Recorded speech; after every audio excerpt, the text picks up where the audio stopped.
Jupiter and Virgo, trining. Alrighty, we got Taffy with us. It's an hour before dinner, and oh my God, don't get in between her path. She is stalking and looking for eats. All right, maybe she'll take a massage in the meantime. Astrology, this is the week of October 16th.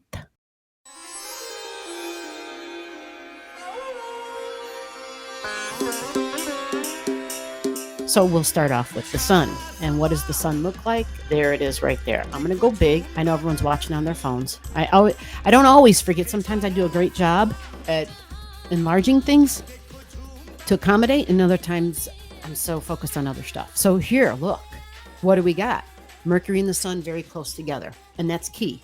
That's really key. Anytime Mercury gets within that 7 degrees close to the sun, whether it's 7 degrees before or after, the sun has the ability to lessen Mercury's power. It has the ability to literally burn it up, so to speak, because they're literally close up in the sky. That means, and so Mercury power of your mind and the way you talk and think and communicate, learning is Mercury. Sales, like I can.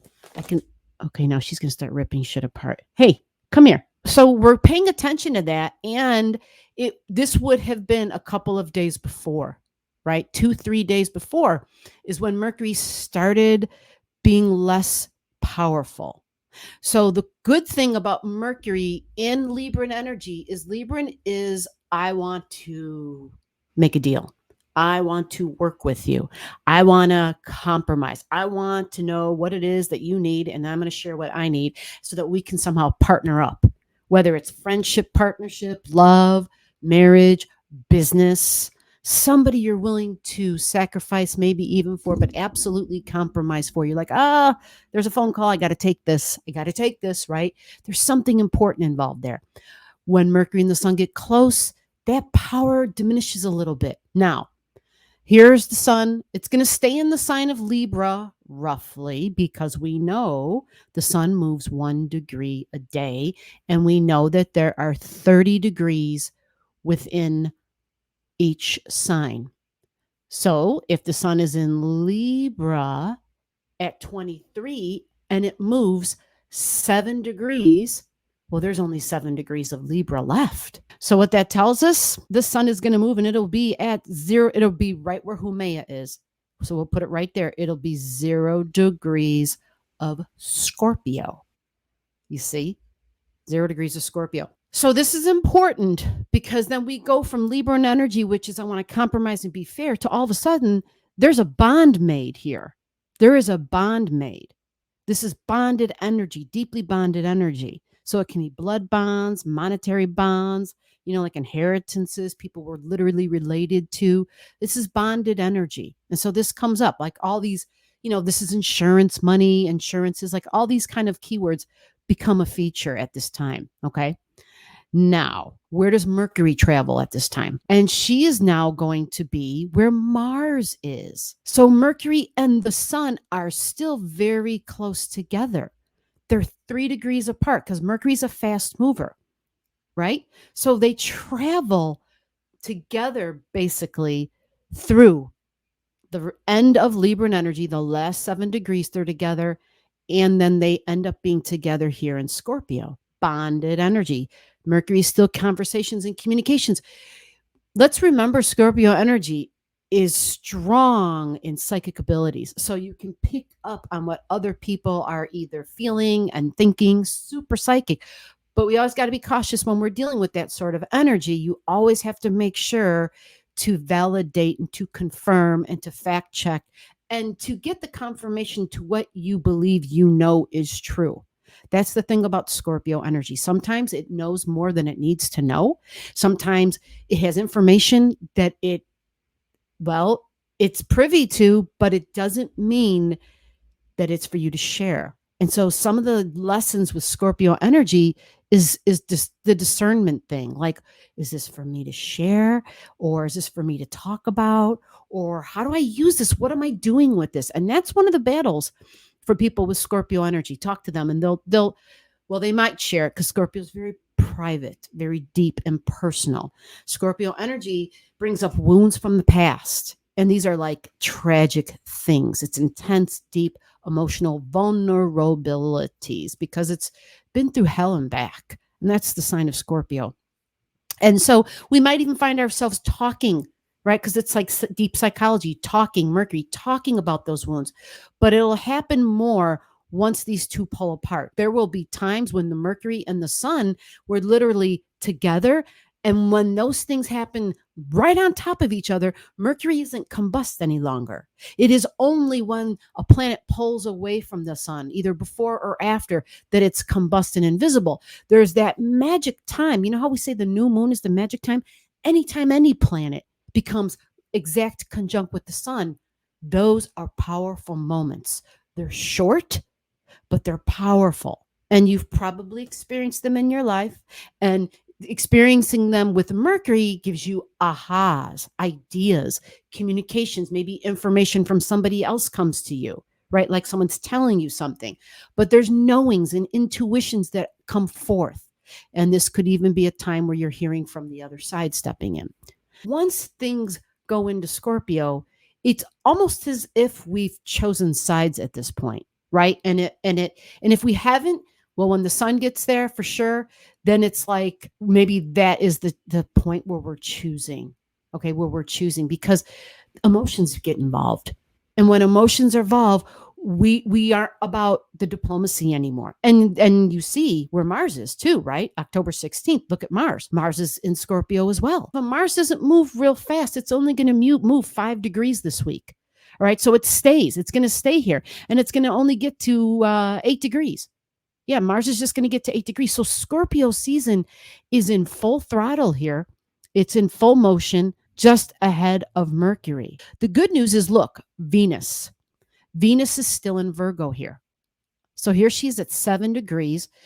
You do see that she has Black Moon Lilith riding with her. So that makes negotiations maybe a little bit tricky. Black Moon Lilith might not be aware of some of her shadow sides of her personality where she might be putting a crux into things, right? But look where Juno is. Critical degree, Leo energy, politics, performers, musicians, somebody who's in charge. It's the Sun. So it's my individual creative sense. It's how I look unique and how I stand out. It's my flair. It's my color. It's my fire shining through. Bright optimism, fun, and play. And that's kind of ending Leo season. The fun is over. It's at 2943, truly a critical degree. We're going to 0 degrees of Virgo shortly. Juno's going to be in the first 3 degrees of Virgo going through the week of the 16th, 17th, 18th, 19th, and 20th. So Virgo is smart.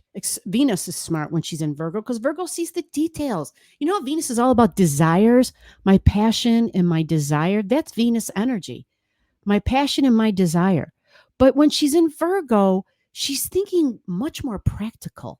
She understands it should make sense. There's some organizing involved. It's not about flashy. It's more about based on its stable energy. It's earthy. It's grounded.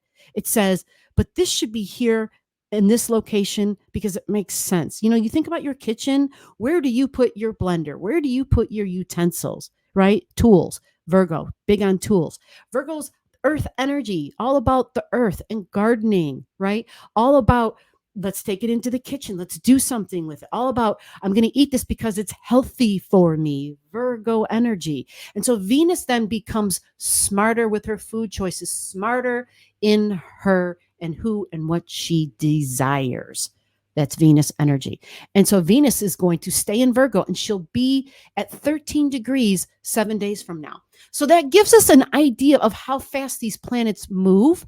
We still got Venus in Virgo. We're going to have Juno joining, which I think is good because it helps us to get down into the details. And so it's almost as if this last week, these last 5 days, if deals haven't been struck, they likely will be because it's a prime time. It's a time where Venus and Juno are out of playing game Leo and they become practical. They become more stable and grounded. They become more about okay, now I'm seeing now how I have to grow up a little bit here, and I have to be willing to talk about things that maybe weren't so pretty, maybe things that are super mundane, healthcare, laundry, gardening, services, cleaning, like organizing, shit that not everybody gets into. Some people that drives them crazy. Lots of people, the details drive them crazy. And Virgo's really good with that. The jack of all trades. I can connect all the dots and make a picture. I understand how I'm going to get over there because I can see the steps clearly now in front of me.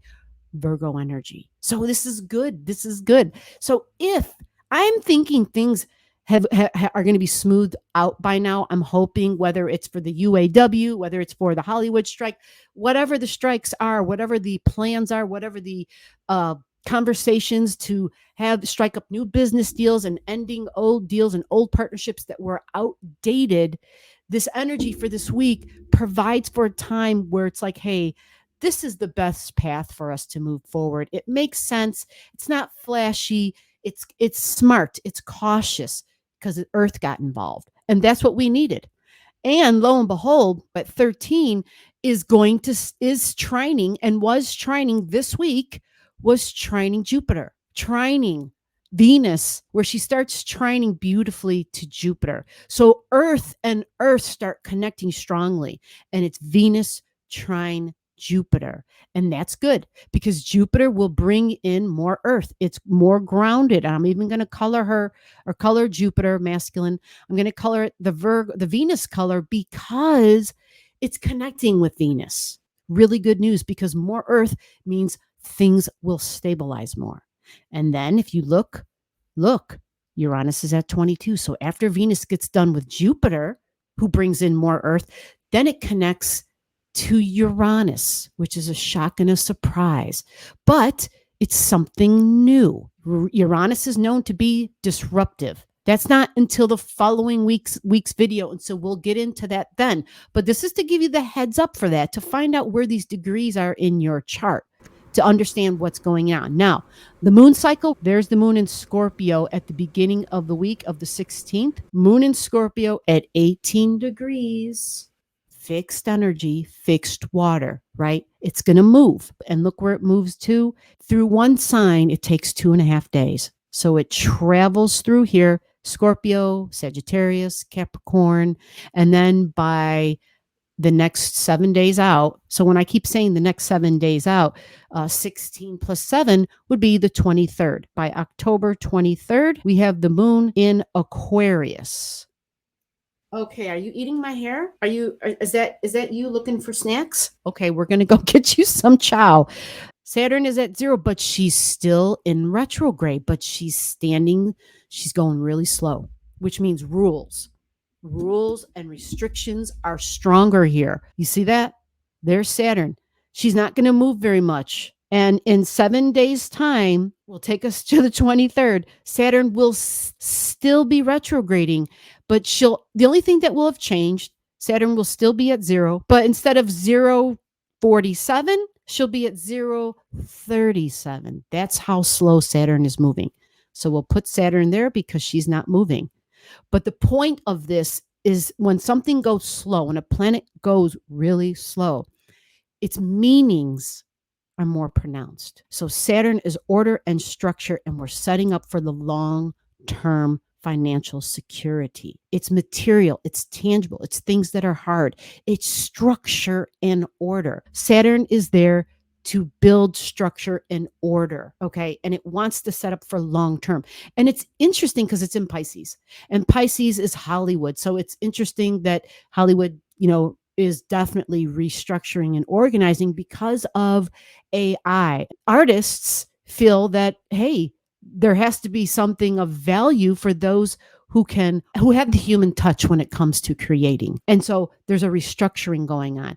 And so that's why this also emphasizes when all this stuff goes into Scorpio, it's going to be trining.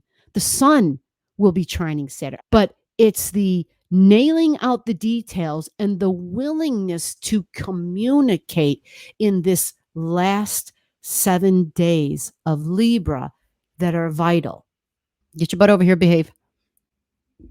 Yeah, she's like, I'm getting hangry, but it's not. It's you got an hour. Relax. You got your oh, she's gonna start tearing shit apart. Hey, stop. I see her looking at the light like I'm gonna f this up. Damn it! If meals are late, someone's gonna pay. Here, get a massage and chill. Okay.